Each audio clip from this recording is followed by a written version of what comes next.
Assalamualaikum warahmatullahi wabarakatuh.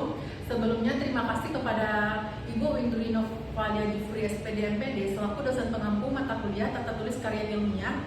Baik, di sini saya Anissa Fadila dengan NIM 22061025 ingin mempresentasikan hasil proposal penelitian saya yang berjudul Pengaruh Sarana dan Prasarana Laboratorium Gambar Manual terhadap hasil belajar siswa kompetensi keahlian desain permodel informasi bangunan di SMK Negeri 1 Cilatang Kamang. Baik, selanjutnya masuk saja kepada bab 1.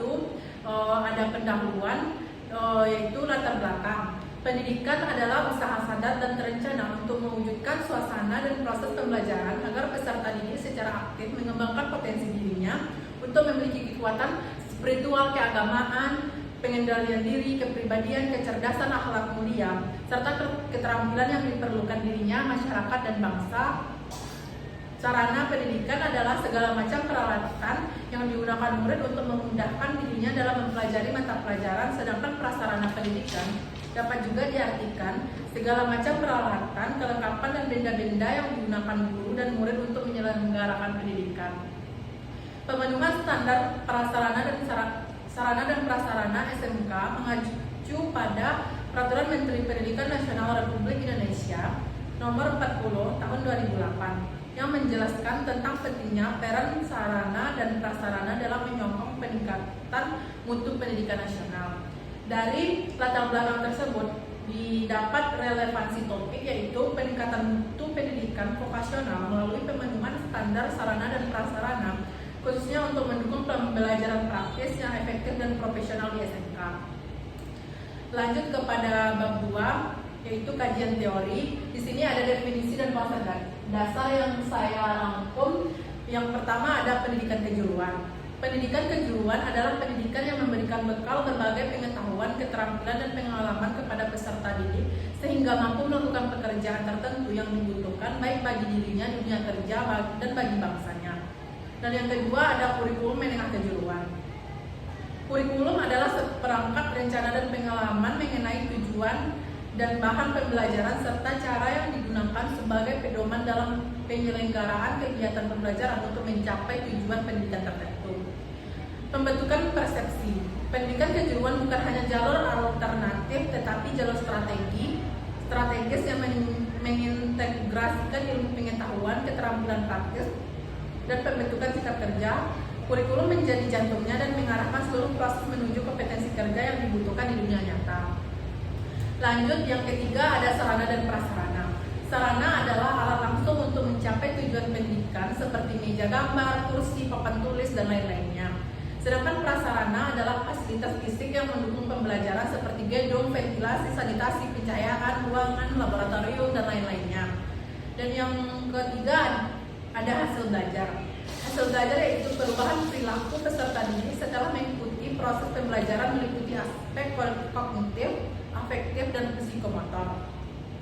Dan yang kelima ada mata pelajaran gambar teknik. Definisi dari mata pelajaran gambar teknik adalah gambar formal dan standar yang digunakan untuk menyampaikan informasi teknis bangunan.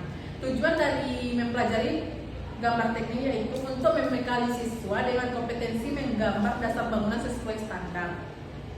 Lanjut kepada kriteria dan ketuntasan minimal. Menurut Depdiknas 2008, salah satu prinsip penilaian pada kurikulum berbasis kompetensi adalah menggunakan acuan kriteria, yakni menggunakan kriteria tertentu dalam menentukan kelulusan peserta didik. Kriteria ketuntasan minimal ditetapkan oleh satuan pendidikan berdasarkan hasil musyawarah guru mata pelajaran di satuan pendidikan yang memiliki karakteristik yang hampir sama. Di sini saya merangkum beberapa penelitian yang relevan. Salah satunya dari penelitian dari Alvin Prasetyo 2014 yang berjudul Pengaruh Penggunaan Fasilitas Belajar dan Kreativitas Siswa Terhadap Prestasi Belajar Siswa Mata Pelajaran Gambar Teknik Dasar Siswa Kelas 10 Program Keahlian Teknik Bangunan di SMK Negeri 2 Wonosari. Dan yang kedua ada penelitian dari Alifa Nuraziza Wibowo 2016 yang berjudul Evaluasi Kesesuaian Sarana dan Prasarana Laboratorium Gambar terhadap Standar Sarana dan Prasarana Laboratorium Pendidikan di SMK Negeri 2 Purwodadi. Selanjutnya ada kerangka berpikir.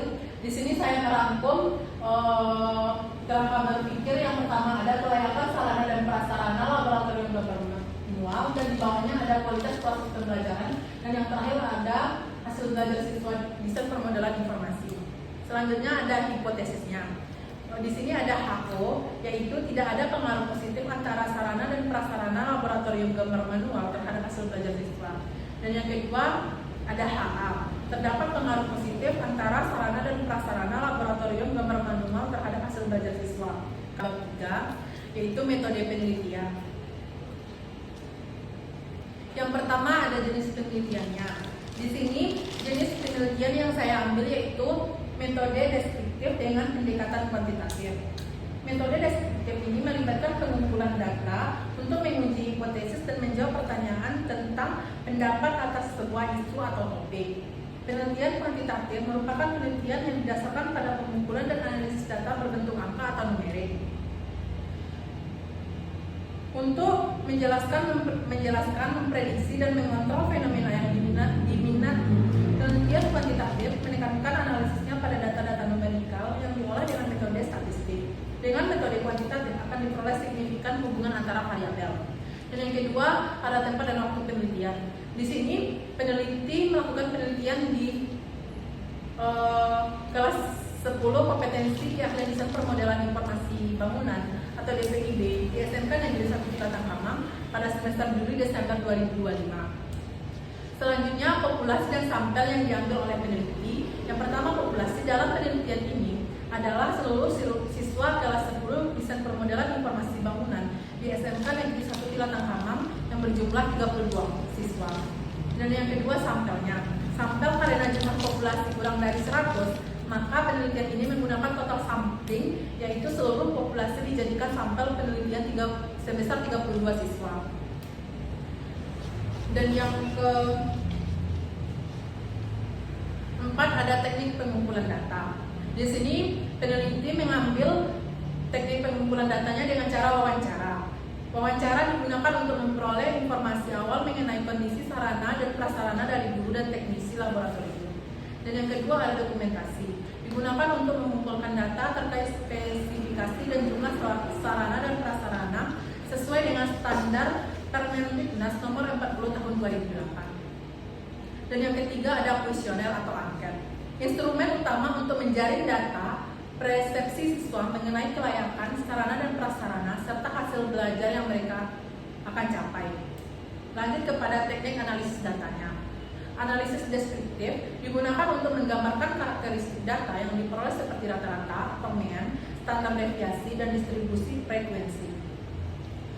Dan yang kedua ada analisis regresi linear sederhana digunakan untuk mengetahui pengaruh antara variabel independen atau sarana dan prasarana terhadap variabel dependen atau hasil belajar siswa.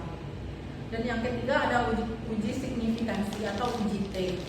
Digunakan untuk mengetahui apakah pengaruh variabel dependen terhadap dependen signifikan.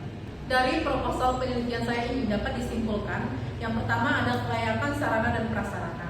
Sarana dan prasarana laboratorium gambar manual di SMK Negeri 1 Cilatangkamang sebagian besar telah sesuai dengan standar yang ditetapkan dalam Permendiknas nomor 40 tahun 2008. Namun, masih terdapat beberapa komponen yang belum optimal dari segi jumlah dan kualitasnya. Dan yang kedua ada pengaruh terhadap hasil belajar siswa. Hasil penelitian menunjukkan bahwa terdapat pengaruh positif yang signifikan antara kelayakan sarana dan prasarana laboratorium gambar manual terhadap hasil belajar siswa pada kompetensi keahlian desain pemodelan dan informasi bangunan atau DPIB semakin lengkap dan layak sarana serta prasarana, maka hasil belajar siswa cenderung meningkat. Lanjut kepada saran yang dapat saya berikan, yaitu untuk sekolah perlu dilakukan evaluasi berkala terhadap kelengkapan dan kondisi sarana dan prasarana laboratorium gambar manual. Penambahan atau perbaikan fasilitas yang belum sesuai standar perlu disegera dilaksanakan untuk menunjang proses pembelajaran yang optimal.